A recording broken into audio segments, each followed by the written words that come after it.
Hello, this is Brett Lonsdale. Welcome to another webinar from Lightning Tools. This webinar is going to be on our content rollup tool or SharePoint list rollup tool, the Lightning Conductor web part, and we're going to take a look at how that can work in both SharePoint on premises and also SharePoint online, so that you can aggregate your content from across site collections inside those two environments.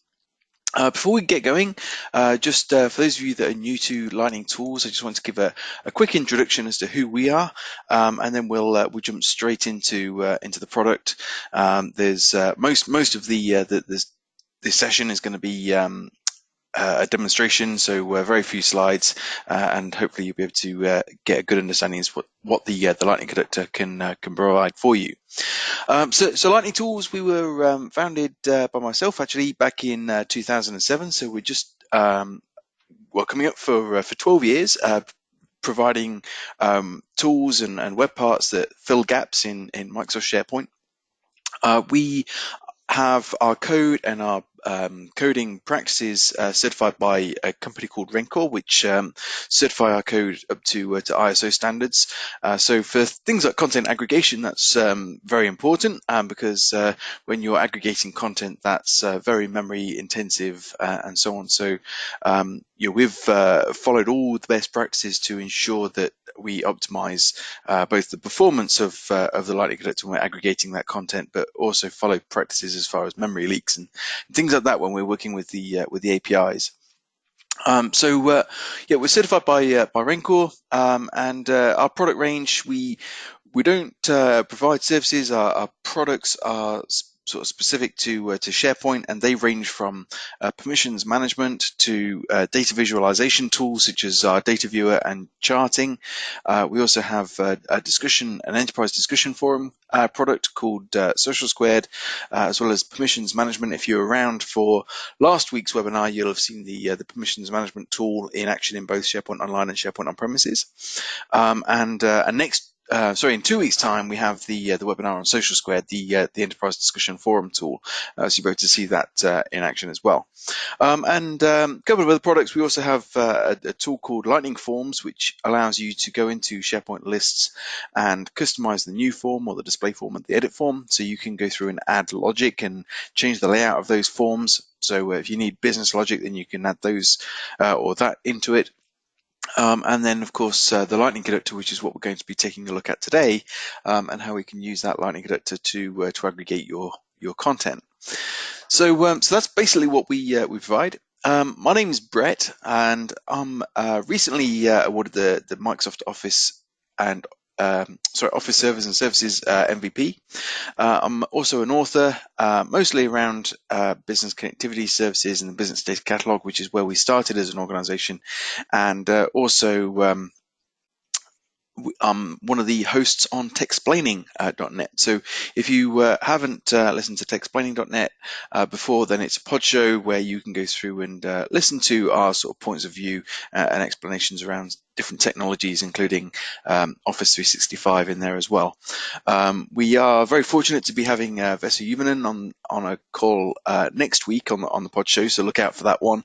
And we're going to be talking about the SharePoint PNP, the patterns and practices, which is effectively all the documentation surrounding SharePoint development and why it's important to know about SharePoint PNP. If you want to drop in and have a listen to that, that should be published over the next couple of weeks. And also email in to us if you have any questions for Vesa. I'm sure he'd be happy to answer them. Okay, so today is about the Lightning Conductor, as I mentioned. So what is the Lightning Conductor? If you're new to it, then the Lightning Conductor is basically a SharePoint list rollup tool, or aggregation tool, as you may call it. So you can take the Lightning Conductor, you can put it on any page inside of SharePoint, and you can roll up or bring together into one place all of the content of a similar type into a single view. So by a similar type, what I mean is we might want to see, for example, all tasks in one place, or all document library content such as documents in one place, or even from a custom list. It doesn't have to be based on the list type. Can also be based on perhaps the content type as well, and we can aggregate that content from not just within inside a single site collection, but also we can aggregate that content from across site collections as well. So we can do all of this without the need for code. So when we're building a view of the content, you don't need to build any display templates. You don't need to build any XSLT files like you do with some of the out-of-the-box tools for content rollup. You can build the views as a site owner or designer and simply go through and select the columns that you want to see within inside your view of that content. And once you've built your view, you can then start to add things like conditional formatting and grouping and things like that to make the content more readable to your users. So we're bringing the content together in one place. Why would we do that? Well, there's lots of different reasons for doing so. If you think about Microsoft SharePoint and the architecture of it, we tend to have multiple site collections, and inside those site collections, which may be departmental based or project based, we end up with lots of SharePoint team sites, and inside those SharePoint team sites are lists and libraries. So we may have, for example, a sales department, and inside our sales department, we have some subsites, perhaps for each of our partners. We might have some subsites for potentially each of our customers as well, or at least for different channels of customers, like direct sales and partner sales, or software assurance renewals, that kind of thing. These could all be separated into different team sites to organize that content to the role. And one of the downsides to that is having the time to go through and look for content that you may be interested in. If you think about Microsoft Outlook or any other email client, we go in there and everything comes to us in one place. That's why people don't necessarily adopt so easily things like discussion forums or things like Yammer and Teams, because they're used to seeing all the messages come to them into that one place. And what we don't have time to do is maybe go and have a look at the partner sales team site, and then go and have a look at the channel sales team site or the direct sales team site to see if somebody's created a task for us. So what we want to do is just maybe have a single place where we can go through and have a look at that content in different ways that it may be organized. It may be organized based on the priority or on the status or on who it's assigned to, that type of thing, so we can see the content more clearly. So it's not just tasks. Tasks is just a really good example, but this could also be announcements. It could be contacts. It could be a custom list of some sort, and we'll have a look at some of those different variations that we can build in just a moment. The tool is designed for power users, and by that we mean maybe you call them SharePoint champions or content owners, what have you. The point is that this tool does not require a SharePoint developer or IT to intervene.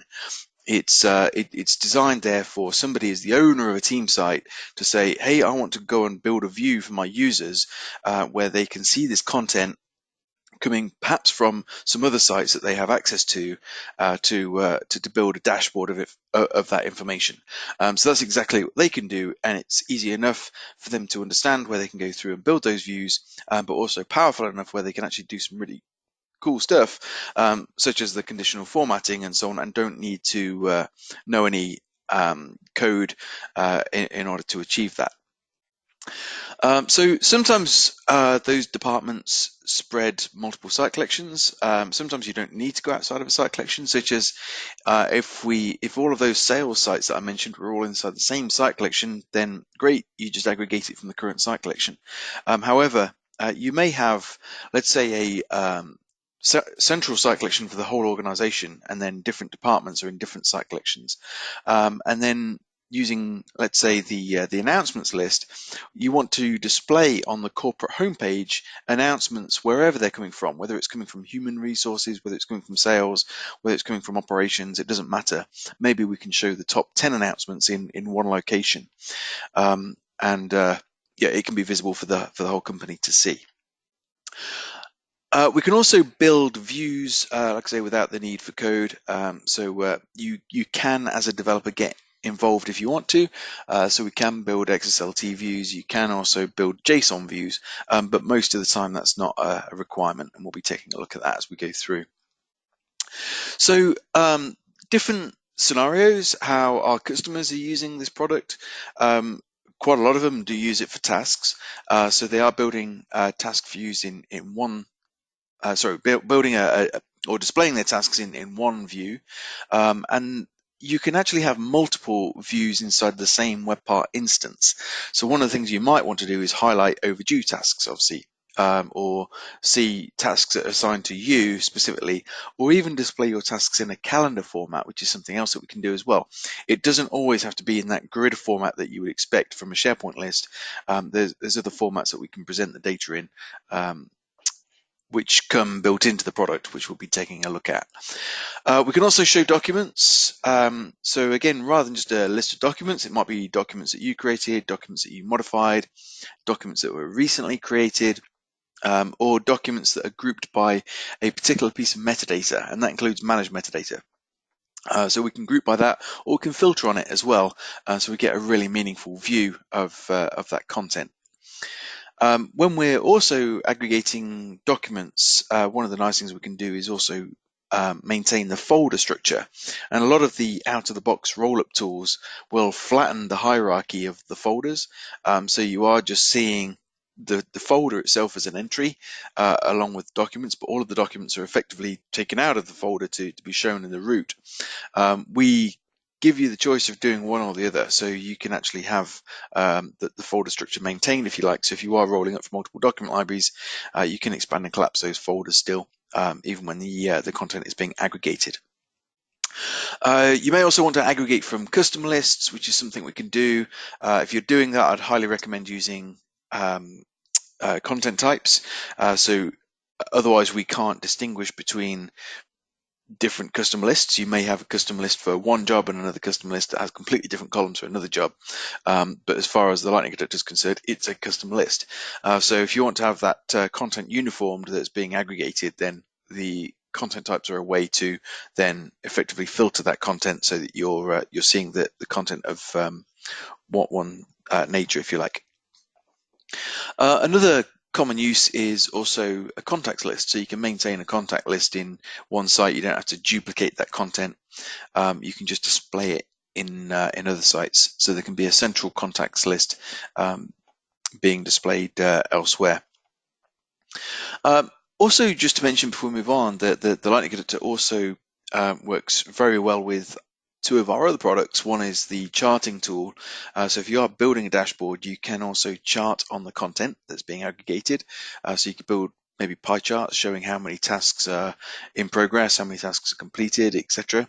And we also have the Lightning Forum. So if you've customized the logic of a view form or an edit form inside a list, that default form associated with that list item is then used when you view that item from the Lightning Conductor.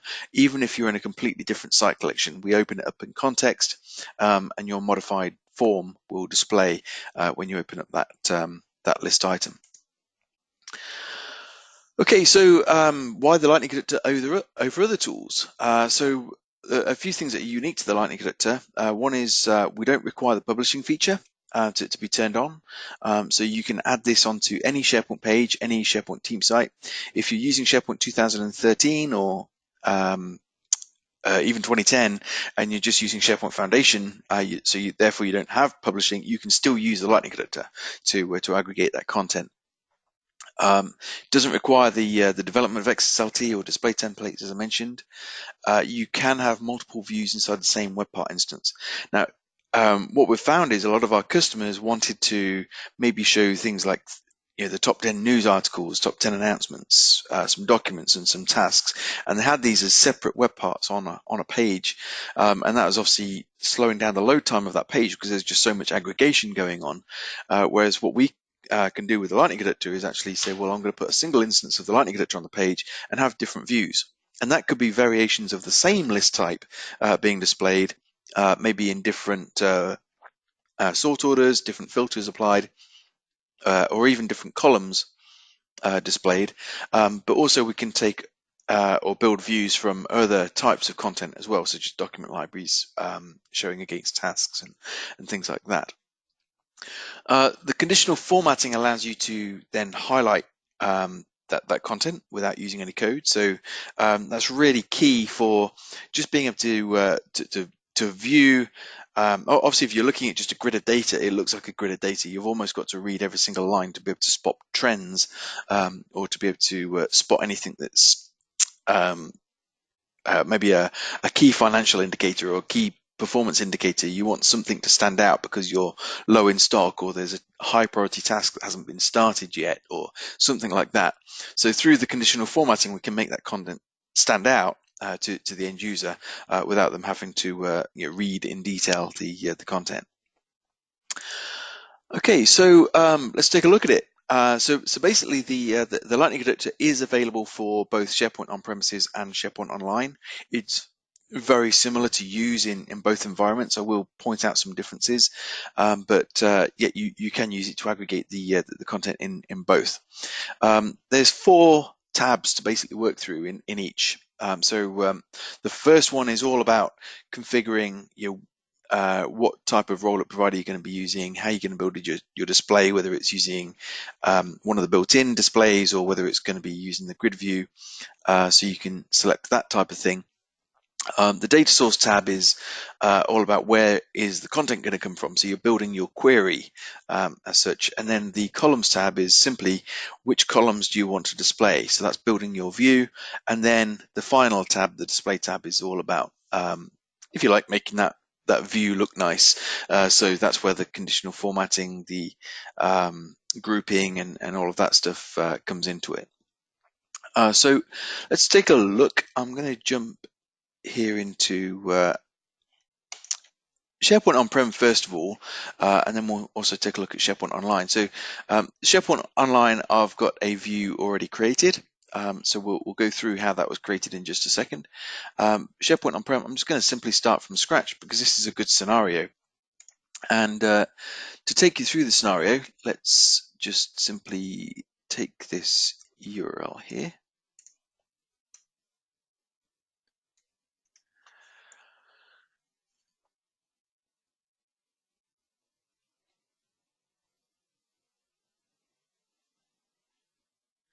Okay, and that should hopefully load straight away.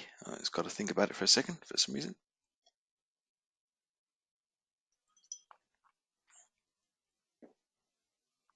That's not what I was after.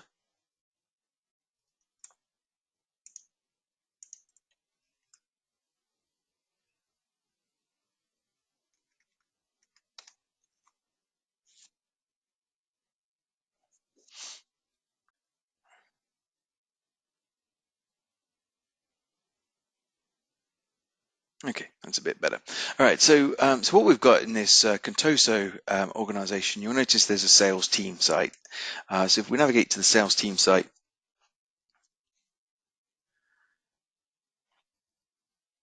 in here we've got some tasks. So that's at the sort of top level, if you like, sales team. So there's a few tasks in there, such as create sales forecast, produce sales report, analyze sales trend, etc. There's also produce customer satisfaction survey, which has been completed. If we go down to the channel sales team site, you'll see there's a similar thing in there. So we have another task list with content specific to the channel sales. And most of these tasks are about contacting partners. So there's call partner 1, call partner 2, call partner 3, etc. They're assigned to different people. Some of them are completed, some are in progress, etc. And then there's a similar thing as well for the direct sales.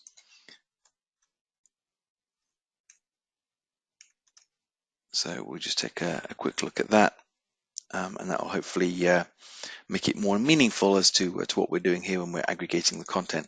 So as we go into direct sales, so rather than contacting potential partners or existing partners. This one is all about contacting customers. So we can see here we've got call customer 1, call customer 2, call customer 3, etc. Again, some of them are assigned for today. They're assigned to different people. There's different levels of priority and task status. So we want to bring that content all into one place because there's 3 different team sites there where I've got content that is marked against my name. It's assigned to me. Also, we've got the 3 different lists with different priorities. So what I'm going to do here is create a view in the Lightning Conductor. So we'll choose Create View from the drop down.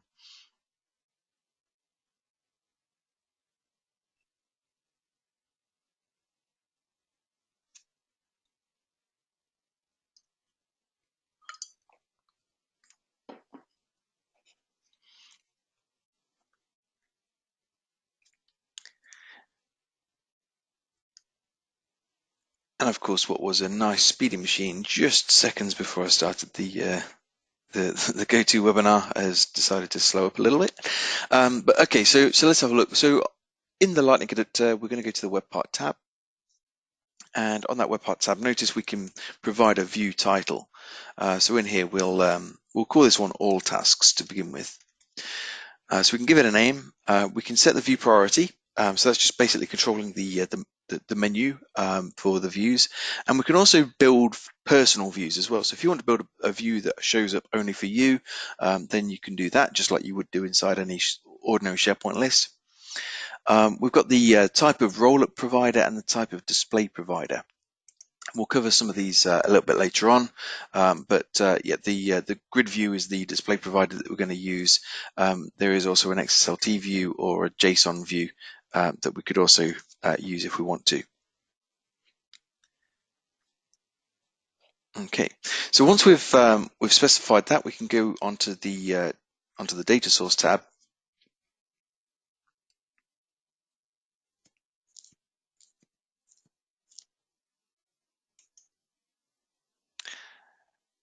So I may have to switch from Firefox here. We're having some fun in there.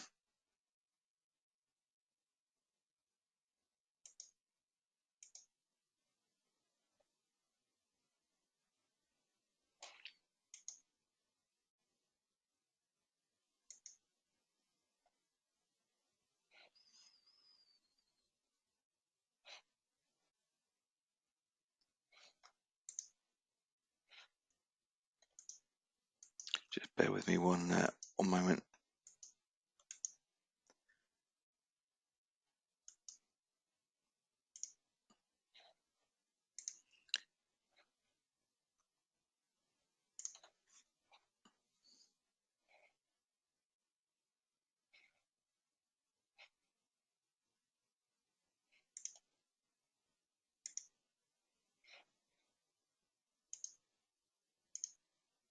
Okay, I'll just leave that doing what it's doing, and we'll switch for a moment to the online, because obviously something's going on with that virtual machine that's not too happy. So if you just bear with me one second.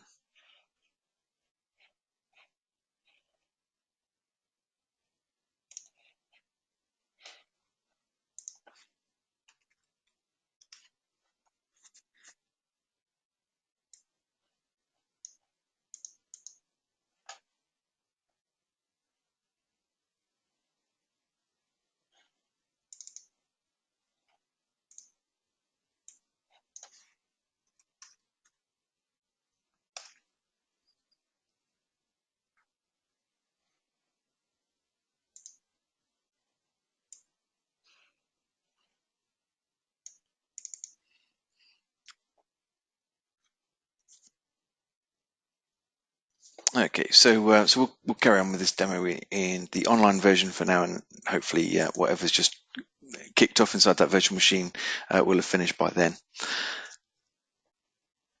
So what we'll do is we'll go through and create a view here in Office 365 SharePoint Online. We were calling this All Tasks, so let's go ahead and do that. And I was pointing out that the fact that we're going to be using the grid view. And then we come onto the data source tab. So the data source tab is where we can select where we want the content to come from. So what we can do there is select different types of scope for the tree view. Now in the web part version, this allows me to select different site collections and also different web applications. We can achieve the same thing in the online version, but using search, whereas we can do that with the object model in on-premises. So if we were to simply choose the current site collection, notice we don't get to see a tree view at all. What we're saying is we're just going to aggregate all of the content from the current site collection, and then we choose the type of list that we want to include. Or we can go through and say select multiple sites, and that's where the tree view displays, and we can go through and select these sites where we want that content to basically come from. So we'll select the current site collection. We can choose the type of list that we want to include. So in this case, we want to choose tasks. And if we also wanted to, we could filter it based on the content type group and the content type. So if you did have custom content types, they would show up in here, and you could go through and effectively filter by those. There's different types of filters as well. So we have the persistent filters and dynamic filters. So a persistent filter that you create is going to apply to everybody. And you can only change that by coming into this dialog. The dynamic filters allow each user to go through and tweak the filter. So what we can do, for example, is show if we're aggregating announcements, let's say, well, there's no point in including announcements that are no longer announcements if they've when you create an announcement inside an announcement list, you've got the expire date. So we could set as a persistent filter that anything that is greater than the expiry date for that announcement. But then an end user might be looking for announcements of a certain type or containing a certain keyword or something like that. So that's where they can go through and do a dynamic filter, and that would just affect them. So on the columns tab, this is where we can go through and define the columns that we want to display on the view. So notice in here that we've got all of the columns that actually make up a task list. So in here we have the task name, we have start date, priority. As we scroll up a little bit further, we should see due date, who it's assigned to, percentage complete, and so on. And then we can simply just drag these and drop them into the order that we want them to appear in. So we may want task name to be the leftmost column. We want maybe start date before due date. So we can just simply drag that up and drop that before the due date there. So we're just setting the order from left to right, how we want those to appear in the view. And if you try to do this before using maybe the content by search web part, you'll know that you have to go through and have an understanding of what the underlying name is for each of these columns, and you have to type them in. So it's not necessarily the display name that is the value that you're looking for, it's the underlying name, whereas this you can just simply go through and select the columns that you wish to see. So it's certainly something that an end user could do over having to get IT involved.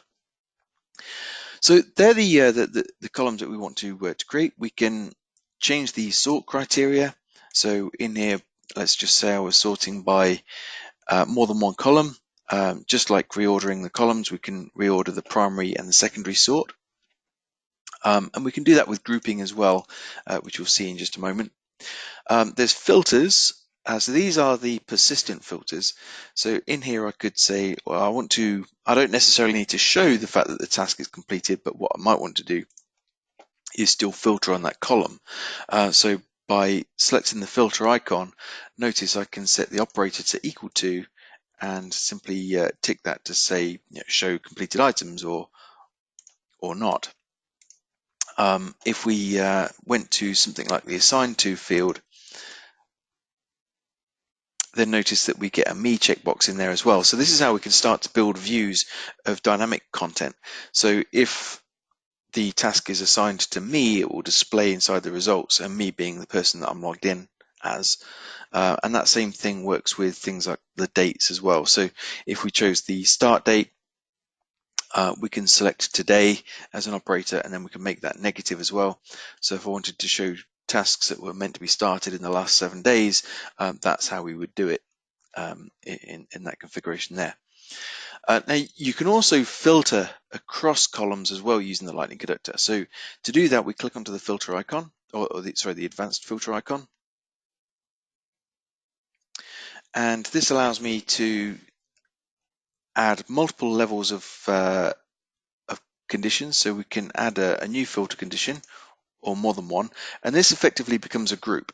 So what I can say there is this is going to be an OR. I want to set the due date equal to today, or the priority is set to high. So that's my my first group. There's obviously a lot of tasks where they're not due to start until a week's time or a month's time or something like that, or the low priority. What I want to focus on is the stuff that I have to do today or it's high priority. So we can configure that using the OR and effectively filter across columns using this. And we can also go through and add a nested group in there as well, which can be an AND or an OR, which also has multiple conditions. So then we can go in and build on that. So we could say that also we're interested in the tasks that were created by my manager that are high priority or due today, and so on. So we can do advanced filters like that. We can also go through and create calculated columns. And a calculated column can literally be anything. So if we click onto the Add Calculated Column, the column doesn't have to already exist inside the list or library. It can be, it's just for display purposes, but we can give that a name. So I'll call this one date range. And what I want to do is set the column type. That allows me to be able to filter on it more effectively. And then we can also go through and build the expression. So I'm going to use my parentheses here because what I'm going to do is go through and grab the due date and the start date. And if anybody's ever done that calculation before, you'll realize that you get that date range, not as you would do in Microsoft Excel, but you get it in nanoseconds or milliseconds, thereabouts. So you do need to divide by this number here, which is going to give you the number of days that you have to perform that task. So we can save that, and that gives me this new column that we can now go through and select and choose where in the view that column is going to be displayed. Okay, so we've selected the columns. We've added a calculator column. We've looked at the filtering, the sorting. When we go to the display tab, this is where we can go through and start to refine our display. And the things that we make really easy here can be quite complex in XSLT or JSON. For example, the percentage complete column shows as a decimal. So you might see 0.25 for 25% complete. And you would have to do some string manipulation if you wanted to convert that display using XSLT or JSON. With the Lightning Conductor, we just hit the drop down and we choose %. That's it. The assigned to, we can have a link off to the users page. Start date, we want to show that as a short date. And likewise with due date and date range, we could actually set a fixed point or whatever we want to do with that, format it as number and so on. You can also overtype these. So if we it will pick up the date formatting from your culture ID that's set on the site, but what we can do is also use codes if we wanted to set that in a certain way. So you can overtype these. It's just that we've already created some for you that you can use. There's column aliases that you can create. You can fix the width of the columns. You can group by multiple columns as well. We can choose whether we want to display them. So if we're grouping by priority, for example, we might not actually necessarily need to display the priority as a column. And then we've also got things like conditional formatting. So on the let's do conditional formatting on the priority rather than grouping.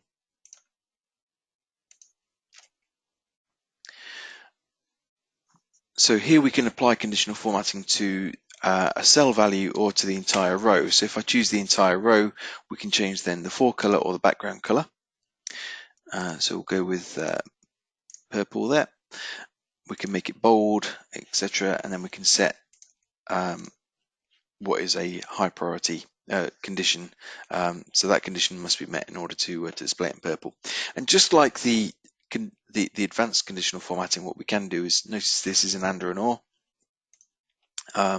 So we can have that in there as well, or we can add another level of condition. So if we want to have a different color for a different level of priority, then we could do that as well in there. Okay, there's also summary functions. So that would be ideal for my date range. So what I want to do is click onto the summary function icon. We can total up the number of days that we have to work on each task. So we'll give that a label. Okay, total days. Add this as a summary function, and then we can set the display format again. So we will show that as a number. And where do we want that summary function to display? So we can have it at the end of all of the data, at the end of each page, or at the end of each group. So we'll just have it at the end of all the data. And then we've just got some view refinements that we can make. So whether we want to show the header, do we want to align the columns? Do we want to show or hide the dynamic filtering? Which column do we want to click on to open up the item? We can also show the item submenu, which is useful. I like this one for documents when we're aggregating those, because some people like to actually open up the document, whereas others want to view the properties of the document. So that can actually be displayed in the submenu. Whether you link to the document directly or the item directly, and also when we're aggregating documents, you can show the document icon as well, which is useful. Okay, so some refinements there. We have pagination. So I can set how many items per page to show, where we want the page of controls to be, where do we want the summary rows to be, so if we're using summary functions. And then also we have what happens if there are no items. So let's say we come into work one day and we want to look at what tasks we have to do, and we're a very task-driven organization and there aren't any. I don't want to just see an empty web part. I want to see the message that says you can go home. So that's the item returned message that we could put in there should there be no content to be displayed based upon a filter or the fact that the list is empty. So if we hit save, that's our configuration built.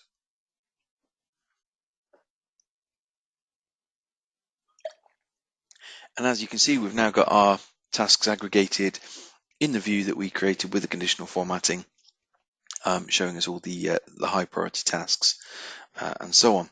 And we've also got our total days there that we have to perform these tasks on with the relevant date range calculations. So let's just have a look at see if my other SharePoint environment has woken up yet or not.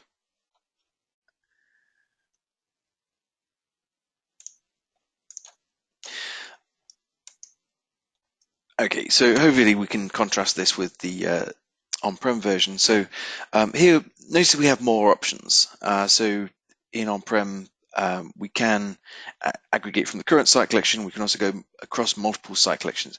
You can do the same thing in online, you just do it differently. So that's using search instead. And the main reason for that is the SharePoint add-in model doesn't allow you to do anything across site collections unless you were to utilize search. So if I wanted to say I want to aggregate multiple site collections, we can select that. The tree view will now allow me to see each site collection in the drop down. So this is my web application.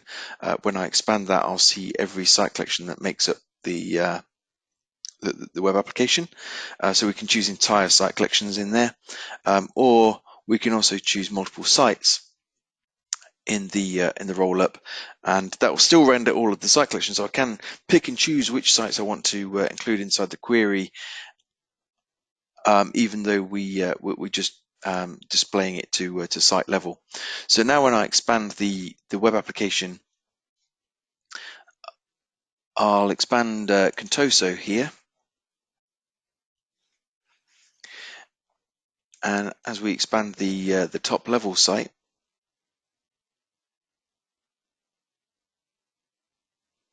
I can go and expand the sales team, and now we can start to choose. I want to include direct sales, channel sales, and sales team in my query. And then we go through. We specify what type of list again. So I'll say I want to aggregate tasks. We could filter by content type. Everything is the same, as you can see. The column selection is identical, so we go through and select which columns we want to display here. So we've got, again, things like the percentage complete, the due date, etc. It's still running a little bit slow, so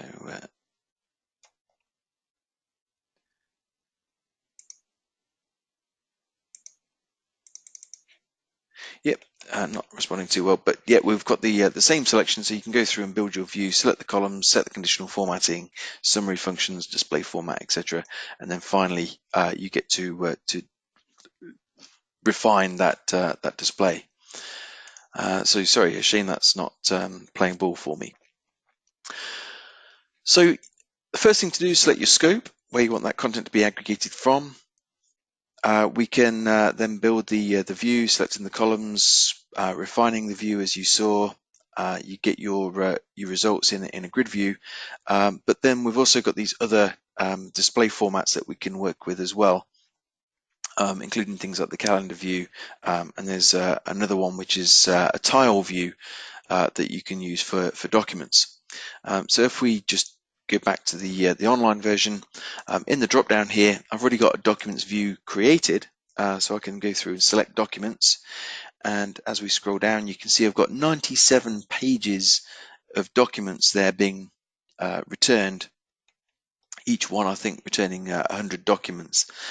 So to build that view, this one actually was using search, and that is aggregating it across site collections. So if we just go through and select the configure view option, in order to build this view, rather than using the object model rollup provider, it was using the search rollup provider. And when we go to the data source tab, you'll see that this looks a little bit different. So we're no longer working with tree views, we're working with result sources from the search. So there's several result sources built in.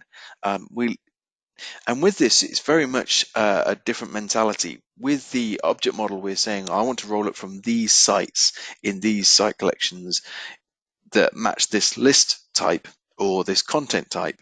With search, just like when you're on the search site, you can search for anything. And you can do the same thing with this as well. So we might want to look for items related to the current user.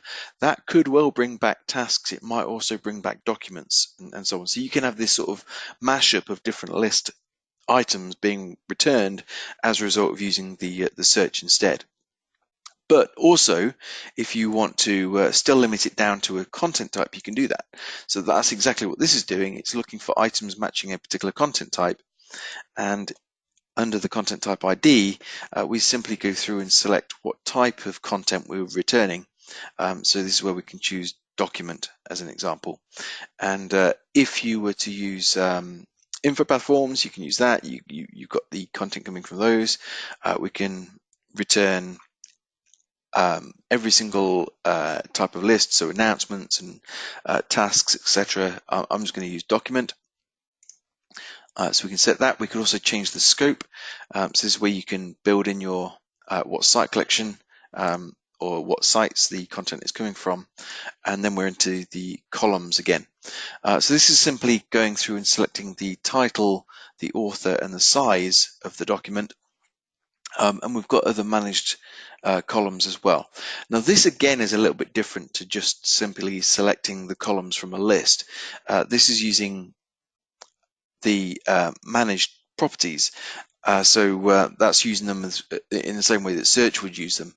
So you can go through and add additional managed properties if they're not displaying. So let's say you've created a custom column. The first thing you'd need to do is go through and map that as a managed property, and then you'll be able to go through and select it for display inside your view. You can also still create calculated columns when using search. So we can build calculations based off the view and taking columns that we've already got. You can do advanced filtering in exactly the same way. You can change sort orders in exactly the same way. And then on the display tab, once again, we're doing exactly the same thing. So you've got display formats that you can set. You can still do the conditional formatting. You can set your pagination and so on and so forth. Notice we've got the document icon set there as well. We could also turn on group by folders and show those collapsed by default. So in here, yeah, we're showing 100 items per page. So as we select save, that then renders our document library rollup. And you can see in here, we've got the folder structure being on it, so we can expand and collapse those. So a couple of other types of view that we might want to create. If we go through and create a calendar view.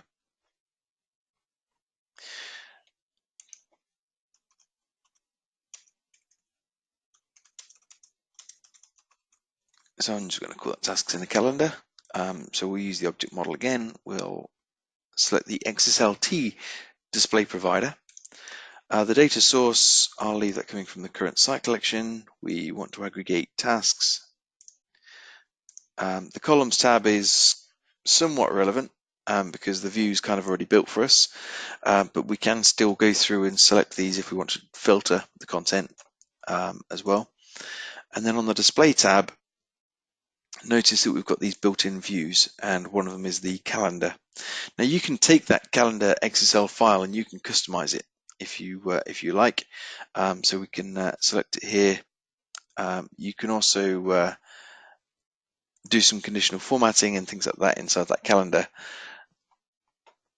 as well. So if you wanted to apply conditional formatting based on the category of a calendar entry or something, then that's something that you can do.